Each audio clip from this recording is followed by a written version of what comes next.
News नशा, आदत हर खबर की। दोस्तों नमस्कार, मैं हूं विनीता यादव। पिछले एक दिन पहले से आप लगातार देश में एक ऐसी वॉर देख रहे हैं जिसका किसी ने भी नहीं सोचा था। और ये वॉर उस वक्त हुई है जब चुनाव के परिणाम आ गए और जैसे ही मंत्रालय बंट गए और ये लड़ाई शुरू हो गई, तस्वीर सामने आ गई। ये वॉर है बीजेपी और आरएसएस की। नहीं, मैं इसे बल्कि बीजेपी आरएसएस नहीं, मोदी और मोहन भागवत कहूंगी। यहाँ पर मोदी और मोहन भागवत एक दूसरे के आमने सामने आकर खड़े हो गए हैं। वो दोनों एक दूसरे के आमने सामने ऐसे आ गए हैं कि आपको याद होगा कि चुनाव प्रचार के दौरान नरेंद्र मोदी ने यह कहा था कि वो पोल खोल देंगे, किसी की मुंह अगर उनका खुला तो ना जाने कितने सज बाहर निकल आएंगे। तो अब मोहन भागवत चुनाव के बाद जब तीसरी बार प्रधानमंत्री बन गए हैं नरेंद्र मोदी, तब मोहन भागवत ने भी कसर नहीं छोड़ी है। चुनाव के दौरान तो साथ नहीं दिया, मुलाकात भी नहीं की मोदी से, और उसके बाद अब उन्हें धमकाने वाले तमाम तरह के भाषण भी आ रहे हैं। मोहन भागवत बहुत सहज तरीके से बोलते हैं, लेकिन जो वो बोलते हैं उसके कई अर्थ होते हैं। कुछ लोग देखे होंगे आपने जो कि बड़े आराम से धमकी भी दे जाते हैं। आप ये समझ लीजिए कि मोहन भागवत कुछ ऐसे ही लोगों की फहरिस्त में आते हैं। कुल मिलाकर के मोहन भागवत क्या हैं उनके बारे में आप जानते हैं, लेकिन मोहन भागवत की और भी बहुत सारी ऐसी बातें हैं जो आप नहीं जानते होंगे। ऐसी कौन सी बात है कि नरेंद्र मोदी और मोहन भागवत दोनों आमने सामने आ गए, दोनों के बीच में टकराव हो गया। ये टकराव ऐसा है जिसकी कोई वजह तो होगी। नरेंद्र मोदी की वजह तो आप जानते हैं कि वो किसी को किस तरह से बात करते हैं, आरएसएस को किस तरह से उन्होंने पिछले कुछ वक्त से हाशिए पर लाकर खड़ा कर दिया। लेकिन यहाँ पर मोहन भागवत के बारे में आप नहीं जानते होंगे, उनके बारे में भी समझना जरूरी है। जब वो बार बार नरेंद्र मोदी की हिंदू मुसलमान में फूट डालो राजनीति के आलोचक बन करके सामने उभर रहे हैं, क्या वाकई में ये सच है या कुछ और है? इस बारे में आज हमें बहुत सारी असल बातें जो सीखने को और समझने को मिलेंगी वो अभिलाष सर से। अभिलाष सर को मैं साथ जोड़ रही हूँ और उनके साथ चर्चा को आगे बढ़ाऊंगी। सर, मोहन भागवत नरेंद्र मोदी को एक तरह से ये बता रहे हैं कि तुम देश में अहंकारी नेता हो, तुम वोट डालते हो, ये विचार की लड़ाई है, विचार कमजोर हो रहे हैं, इस तरह की तमाम बातें सामने हैं। ऐसी ऐसी बातें उन्होंने कह डाली मंत्रिमंडल का बंटवारा होते के साथ ही सेम डे शाम को। क्या मोहन भागवत को लोग कैसे देखें, समझे कैसे? सर आप समझाइए। देखिए, मोहन भागवत ने जब देख लिया कि देश में जो कट्टर हिंदुत्व की राजनीति है वो धीरे धीरे दम तोड़ने लगी है, ऐसे में वो अपना दामन बचाने के लिए उन्होंने नरेंद्र मोदी को कुछ खरी खरी खोटी खोटी सुनानी शुरू की।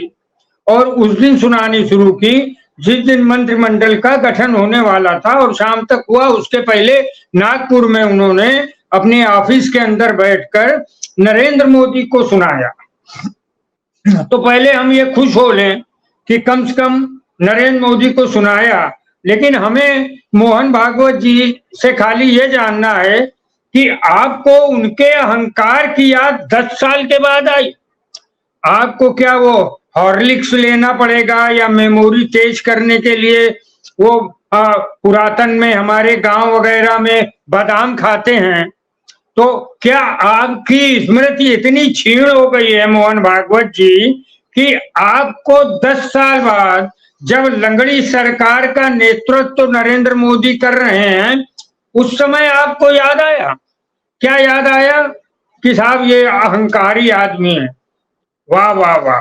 आपको अहंकार उस समय याद आ रहा है जिस समय आपको याद करना चाहिए था कि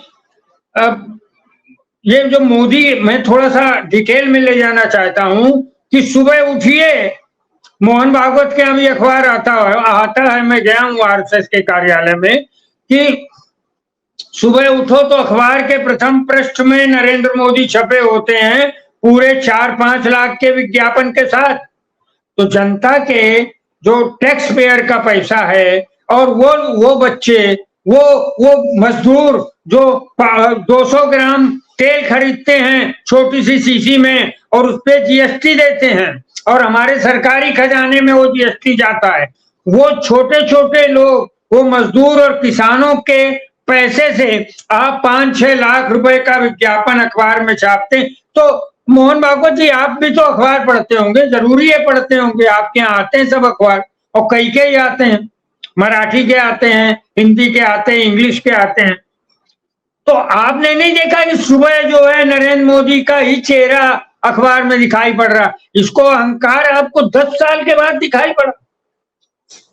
बाप रे। और आपने कभी टीवी भी देखा होगा, कि टीवी तो देखते ही होंगे, टीवी खोल के देखो तो जो भी चैनल्स हैं उनमें कितने हजार करोड़ रुपए खर्च करके नरेंद्र मोदी का चेहरा 30 मिनट के एपिसोड में कम से कम 10-20 बार आता है।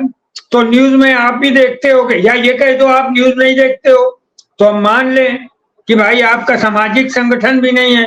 आप कहते तो बहुत हो सामाजिक संगठन। आपने नरेंद्र मोदी को अहंकारी कहा, इसके लिए आपको शुक्रिया।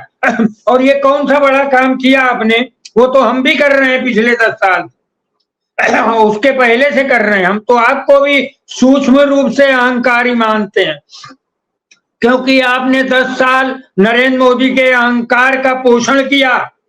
आपने अखबार और टीवी पर देखा, आपने मोबाइल उठाओ तो मालूम पड़ा वो आईटी सेल वाला जो अमित मालवीय है, जिसके ऊपर यौन शोषण का आरोप लगा है, आपके पास भी मोबाइल है। मोहन भागवत जी, आपने क्यों नहीं बोला? उसमें विज्ञापन आते हैं, विज्ञापन का पैसा दिया जाता। फ्री राशन का थैला जो है उसमें मोदी की तस्वीर है। आप मोदी को 10 साल बाद अहंकारी दिख रहे हैं आपको। आप फ्री राशन दे रहे हैं और मोदी का फोटो लगा के। आपने हमें कोविशील्ड लगवाई, मेरे पूरे देश के 80 करोड़ लोगों को आपने बदन में जहर डाल दिया एक वैक्सीन के माध्यम से, और आपने उसके सर्टिफिकेट में मोदी की तस्वीर आपको भी मिली होगी ना, आपको भी सर्टिफिकेट, आपने भी वैक्सीन लगवाई है। आपको नहीं लगा कि ये अहंकार है? 10 साल आप चुप रहे। वह यूरिया के बोरे में किसान मोदी का फोटो, पेट्रोल पंप के होल्डिंग बैनर देखिए, आते होंगे कभी। तो हर जगह आपको मोदी की गारंटी के बाद की गारंटी, ये सब आप देख रहे हो। और आपको अब जाके याद आया कि अहंकार है मोदी के अंदर और आपको राजधर्म का पालन करना चाहिए। ये तो अटल जी भी बोल चुके हैं। तो आपने जो ये बोला कि वो अहंकारी हैं, तो मुझे बस ये है कि आपने बड़ी देर कर दी। अच्छा बोला है, मगर बड़ी पॉलिटिक्स में टाइमिंग भी बहुत जरूरी होती है। या तो आप मोदी जी से डरते तो है ही हैं। संघ की हैसियत क्या है? जो भारतीय जनता पार्टी का अध्यक्ष जेपी नड्डा आपको खुलेआम मंच पर बोलता, हमें आपकी जरूरत नहीं है। जब भाजपा छोटी थी तब हमें आपकी जरूरत थी, अब हमें आपकी जरूरत नहीं, अपना संघ रखिए। तब आपको बोलना चाहिए था। तब आपको नहीं लगा कि ये मोदी के द्वारा कहलाया गया अहंकार का एक स्वरूप है? तब आप चुप रहे, क्योंकि वो चुनाव का काल था।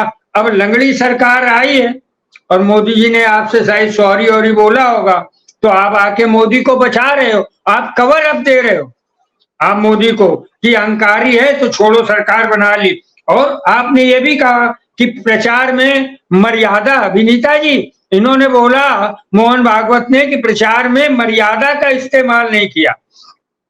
बिल्कुल नहीं किया। सिर्फ प्रचार में ही नहीं, प्रचार के पहले इन्होंने 10 साल तक भाषाई मर्यादा का क्या इस्तेमाल किया? तब आप नहीं सुनते थे कि सोनिया गांधी को जर्सी गाय और कांग्रेस की विधवा, ये कौन कहता था? भाषा की मर्यादा कौन तोड़ता था? सर, आप ये कह रहे हैं कि मोहन भागवत ने अब मोदी को अपने निशाने पर तब लिया है जब उनके बीच में आपसी खटपट हो रही है और आरएसएस के वो तमाम काम नहीं हो पा रहे उस तरह से जो वो सत्ता से उम्मीद करते थे, और मोहन भागवत और नरेंद्र मोदी की सेम विचारधारा है, ये आप कह रहे हैं? जी देखिए, मैं आपको थोड़ा सा आपने बड़ा अच्छा मुझे एक छेड़ दिया कि मैं दिल्ली जाता रहता हूँ, और दिल्ली में जितने मैंने देखा है, बचपन से देखा है कि आरएसएस के लोग, उनका एक मिशन होता था, वे हवाई चप्पल पहन के, झोला लटका के, और वो अपने आरएसएस का प्रचार करते थे। मैं उनकी नीतियों से न तब सहमत था न आज सहमत है, लेकिन मैं उन संघ के प्रचारकों को बचपन से देखता आया हूं। उन्होंने अपने मिशन के लिए काम किया था, संघ के प्रचारकों ने। आज वही संघ के प्रचारक जो चना खाकर प्रचार करते थे, आज दिल्ली के 5 स्टार होटल में, आप तो दिल्ली रहती हैं, देख लीजिए, सब 5 स्टार होटलों में महीनों से कमरा बुक करा के रहे हैं। वहां पर इस विभाग की लाइजनिंग ये करता है, इस विभाग की लाइजनिंग ये करता है, इस विभाग की लाइजनिंग ये करता है। मैं थोड़ा आपको ताजा घटना बता दूं सत्यपाल मलिक की। सत्यपाल मलिक ने ही बोला है ऑन द रिकॉर्ड, राज्यपाल रहते हुए राम माधव हमारे पास आए थे 300 करोड़ रुपए का ऑफर लेकर अनिल अंबानी का, कि कश्मीर में वो राज्यपाल थे, कि ये जमीन आप अनिल अंबानी को दे दीजिए, इसके बाद कुछ और प्रसाद भी आपको मिलेगा। उन्होंने नहीं माना। तो मैं ये बताना चाहता हूं, याद दिलाना चाहता हूं मोहन भागवत से, आप कोई बड़े दूध के धुले नहीं है। आपने राम माधव को उस समय क्यों ना निकाला? आपने बाद में, वो डीलिंग भी हो गई, ऑर्गेनाइजर और 5 जन का ये जो पत्रकार था, हम लोग जानते हैं इसको, वो आपके आरएसएस से जुड़ा हुआ था, आरएसएस का विचारक था, उसका टीवी में आता था। आज वो लाइजनिंग कर रहा है। तो आपका बहुत संघ, आपने नरेंद्र मोदी को जो बोला उसके लिए मोहन भागवत 10 सैल्यूट है आपको। आपने बोला, सब सही बोला, मगर बहुत देर से बोला। अब आपको उस समय बोलना था ना, जब सत्यपाल मलिक ने कहा, मिला के राम माधव को बोलते हैं इसको आउट करो, तब आपको अपनी चीज का ख्याल नहीं था। और ये इन दोनों का, ये देखिए, ये खेल है इन दोनों का, दोनों एक ही जैसे हैं। और इन्होंने 1-2 बातें और कही हैं जो, वो उस पर भी बहुत ध्यान जाना चाहिए। इन्होंने कल जो बोला है, परसों उन्होंने बोला है कि बड़ा हास्यास्पद है, हंसना चाहते हैं मोहन भागवत जी, आप पर चुटकुला बोला आपने। आप कोई बड़े महान नहीं है, कोई गांधी वांधी नहीं है। आप इस देश में वो संस्था चलाते हैं जो विभाजनकारी सिद्धांतों पर आधारित है। तो आप गांधी वांधी बनने की कोशिश मत करिए। हाँ, आपने जो कहा वो ठीक कहा। आपने बोला संघ को चुनाव में क्यों घसीटा गया? किसने घसीटा संघ को की चुनाव में? संघ में मैं आपको विनीता जी याद दिलाता हूं कि वो मनोज सिन्हा को ये कह रहे हैं कि संघ राजनीति में काम नहीं करता है। मैं उनका सेंटेंस आपको सुनाता हूं कि संघ को चुनाव से कोई लेना देना नहीं होता है, संघ जो है खाली समाज को जागृत करता। बताइए, संघ समाज को जागृत करता है, उसका चुनाव से, अरे चुनाव से लेना देना नहीं है तो आपके कैंडिडेट क्यों लड़ते हैं चुनाव? मनोज सिन्हा को उत्तर प्रदेश का मुख्यमंत्री बना दिया गया था विनीता जी, लेकिन मोहन भागवत ने फोन किया नरेंद्र मोदी को कि योगी को बनाओ। तो राजनीति में आप इंटरफेयर करते हैं ना। कुल मिलाकर यहाँ पर ये तस्वीर तो साफ हो गई जो अभिलाष सर ने बताया है कि किस तरह से इस वक्त संघ जो है वो नरेंद्र मोदी के साथ आमने सामने तलवार निकालकर खड़ा हो गया है। पिछले 2 टर्म में मोदी का पलड़ा भारी था। ऐसे में संघ अपनी बातें पीछे आखिरी पायदान पे खड़े होके जो मनवा सकता था, सत्ता का सुख भोग सकता था, उसने भोगा है। लेकिन अब आगे की तस्वीर जो है वो शायद इस तरह से नहीं रहने वाली है। जैसा मैं पहले भी कई बार बता चुकी हूँ कि नरेंद्र मोदी इस बार ना सिर्फ अपने अलायंस से, अपने विपक्ष से, बल्कि अपने घर में नेताओं से और अपने आरएसएस, अपनी मदर बॉडी जो है उससे भी घिरे रहने वाले हैं। पिछले 10 साल में नरेंद्र मोदी ने ये तमाम तरह की चुनौतियां अपने लिए खुद पैदा की हैं। तो मोहन भागवत जो कि इस वक्त नरेंद्र मोदी को पाठ पढ़ा रहे हैं, उनके भी पुराने भाषण अगर आप उठाएंगे तो आपको पता लग जाएगा कि तस्वीर में ज्यादा अंतर नहीं है। बहुत बहुत शुक्रिया, थैंक यू सो मच। और आप हमसे जुड़े रहने के लिए सब्सक्राइब करें YouTube पर, फॉलो करें Twitter पर और लाइक करें Facebook पर। और ज्यादा जानकारी के लिए आपको टाइप करना होगा सिर्फ न्यूज़ नशा।